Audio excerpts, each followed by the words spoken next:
Welcome back to SK classes. आज मैं आप लोगों को बेलन जिसे सिलेंडर कहते हैं उसका फार्मूला समझाने जा रहा हूँ।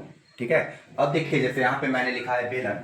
अब बेलन देखिए यहाँ पे बेलन बनता है कैसे। यहाँ पे देखिए एक क्या आयताकार कोई चदरा है। ये क्या है? एक आयताकार चदरा है जिसकी लंबाई क्या है एल और चौड़ाई क्या है मान लेते हैं बी। ठीक है। अब इस आयताकार चदरा को यदि हम ऐसे करके मोड़ देते हैं, देखिए ऐसे करके है और चदरा को ऐसे करके मोड़ देते हैं। ठीक है। जैसे एग्जांपल के तौर पे देखिए मैंने इसको इसकी सहायता से मैं आपको समझा रहा हूँ। देखिए आप लोग को दिखाई दे रहा होगा। ठीक है ना, एक फुट है। अब इसको जैसे मान के चलिए ऐसे करके देखिए यहाँ पे ऐसे करके इसको हम लोग क्या करते हैं मोड़ देते हैं। इसको हम यदि मोड़ देते हैं तो देखिए इस प्रकार की आकृति बनती है, इस प्रकार की आकृति बनती है। और इसी प्रकार की आकृति को हम लोग क्या कहते हैं? सिलेंडर कहते हैं अर्थात बेलन कहते हैं। ठीक है। अब यहाँ पे देखिए यदि आयताकार था, ये चदरा क्या था? आयताकार था। तो आयताकार चदरा का जो नीचे वाला था यहाँ पे देखिए जो ये इसका लंबाई था, इसका क्या था? लंबाई था। ये मुड़ करके ऐसे बन गया। ठीक है। तो ये जो लंबाई है ये एल, ये मुड़ करके यहाँ पे देखिए गोल राउंड में ऐसे बन गया। ये क्या बन गया? तो ये एक वृत्त हो गया मेरा। क्या हो गया? ये वृत्त हो गया। ठीक है। और यहाँ पे जो इसकी त्रिज्या होगी ये बेलन की क्या कहलाएगी? ये बेलन की त्रिज्या कहलाएगी। बेलन की त्रिज्या कहलाएगी जिसे हम लोग आर से इंडिकेट करते हैं। और ये यहाँ पे देखिए ये जो चौड़ाई था, ये जो यहाँ पे दिख रही है चौड़ाई है, ये चौड़ाई क्या बन गया? इसका बेलन का हाइट बन गया। इसको मोड़ देते हैं तो देखिए इतना हाइट का इतना ऊंचाई का ये बेलन का क्या बन गया? देखिए यहाँ पे ये बेलन का ऊंचाई बन गया। बेलन का क्या बन गया? ऊंचाई। तो बेलन की ऊंचाई को हम लोग कौन चीज से इंडिकेट करते हैं? एच से। तो बेलन की ऊंचाई को हम लोग एच से इंडिकेट करते। ठीक है। तो इस प्रकार से मेरा एक बेलन बन गया। अब यहाँ पे देखते हैं कि बेलन का आधार क्या है? एक वृत्त है। बेलन का आधार क्या है? दिख रहा है ना यहाँ पे देखिए बेलन का। देखिए ऊपर में भी सेम ये एक वृत्त हो गया और नीचे में देखिए क्या बन गया? एक वृत्त बन गया। तो बेलन का आधार एक वृत्त होता है। तो बेलन के आधार की परिधि इक्वल टू वृत्त की परिधि। बेलन के आधार की परिधि इक्वल टू वृत्त की परिधि। तो यहाँ पे देखिए वृत्त की परिधि हम जानते हैं 2 पाई आर होता है। तो इसलिए बेलन की आधार की परिधि क्या होगा? 2 पाई आर। बेलन के आधार की परिधि भी क्या होगा? 2 पाई आर। ठीक है।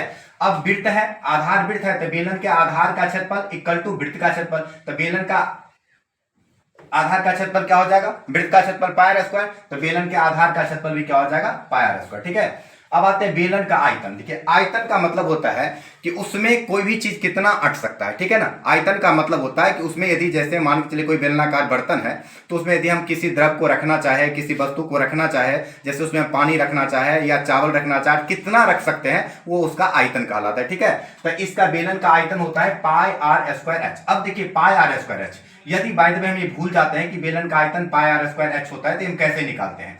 तो हम इससे पिछला जब आपको घन घन आप पढ़ाए थे, ठीक है, घन घन आप पढ़ाए थे, उसमें बताए थे कि किसी आकृति का आयतन यदि निकालना हो तो उसके आधार का क्षेत्रफल। तो बेलन का आधार क्या है? वृत्त है। यहाँ पे देखिए बेलन का आधार क्या है? वृत्त है। और वृत्त का क्षेत्रफल क्या होता है? पाई आर स्क्वायर। वृत्त का क्षेत्रफल क्या होता है? पाई आर स्क्वायर। तो किसी उसके आधार के क्षेत्रफल को उसके हाइट से गुना कर देना है। तो उसके हाइट से आधार, बेलन का आधार हो गया पाई आर स्क्वायर, हाइट क्या हो गया इसका? एच, गुना कर दिए तो क्या हो गया? पाई आर स्क्वायर एच। तो यही मेरा क्या हो जाएगा? बेलन का आयतन हो जाएगा। यानी आयतन निकालने के लिए आधार के क्षेत्रफल को उसके हाइट से क्या करना है? गुना कर देता है। बेलन का आधार यहाँ पे देखिए एक वृत्त है, वृत्त का क्षेत्रफल हो गया पाई आर स्क्वायर और इसका हाइट क्या है? एच है। तो इसलिए बेलन का आयतन क्या हो जाएगा? पाई आर स्क्वायर एच। ठीक है। अब चलते देखिए बेलन का वक्र पृष्ठीय क्षेत्रफल। वक्र पृष्ठीय क्षेत्रफल का मतलब क्या होता है? देखिए यहाँ पे जैसे ये बेलन है तो यहां पे देखिए इस बेलन में यहां पे देखिए वक्र का मतलब होता है केवल ऊपरी भाग। देखिए केवल जो ये भाग है इसे कहा जाता है बेलन का वक्र पृष्ठीय क्षेत्रफल। जैसे मान के चले हमें रोड को रोलिंग करना है, ठीक है, तो रोलिंग करने के लिए केवल यही घूमेगा। ठीक है। इसमें इसका देखिए इस साइड वाले का और इस साइड वाले का कोई जरूरत है नहीं, केवल इसका जरूरत है। यदि रोड को रोलिंग करना है तो केवल ऊपरी सतह का जरूरत है। तो इसे ही हम लोग कहते हैं बेलन का वक्र पृष्ठीय क्षेत्रफल। तो बेलन का वक्र पृष्ठीय क्षेत्रफल क्या होता है? 2 पाई आर एच। बेलन का वक्र पृष्ठीय क्षेत्रफल क्या होता है? 2 पाई आर एच। अब आइए देखते हैं बेलन का संपूर्ण पृष्ठीय क्षेत्रफल। बेलन का संपूर्ण पृष्ठीय क्षेत्रफल, तो बेलन के वक्र पृष्ठीय क्षेत्रफल में ऊपर देखो यहाँ पे अभी जस्ट जैसे हम बताए यहाँ पे देखिए कि ये हो गया मेरा वक्र पृष्ठीय क्षेत्रफल ये पूरा। ठीक है। और इसमें देखिए यहाँ पे इधर भी एक तो पाई आर स्क्वायर है। यदि ये बंद कर दे, इसमें ढक्कन लगा दे इधर भी और इधर भी, तो दोनों तरफ से देखिए इधर भी पाई आर स्क्वायर, ये एक वृत्त है तो इधर भी पाई आर स्क्वायर हो गया और इधर भी पाई आर स्क्वायर। तो यहाँ पे देखिए बेलन का संपूर्ण पृष्ठीय क्षेत्रफल में क्या करना है? तो बेलन का जो वक्र पृष्ठीय क्षेत्रफल होता है 2 पाई आर एच। ठीक है।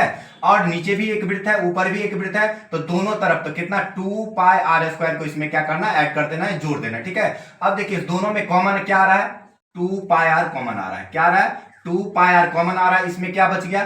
एच और इसमें क्या बच गया आर, तो h plus into H plus r, तो इसलिए बेलन का संपूर्ण पृष्ठीय क्षेत्रफल क्या होता है 2 pi R into H plus R. इस तरह से हम बेलन का सारे फॉर्मूले को बहुत ही आसानी से याद रख सकते हैं। ठीक है, नेक्स्ट वीडियो में फिर नए चैप्टर के साथ आप लोग के सामने उपस्थित होता हूं। Thank you so much.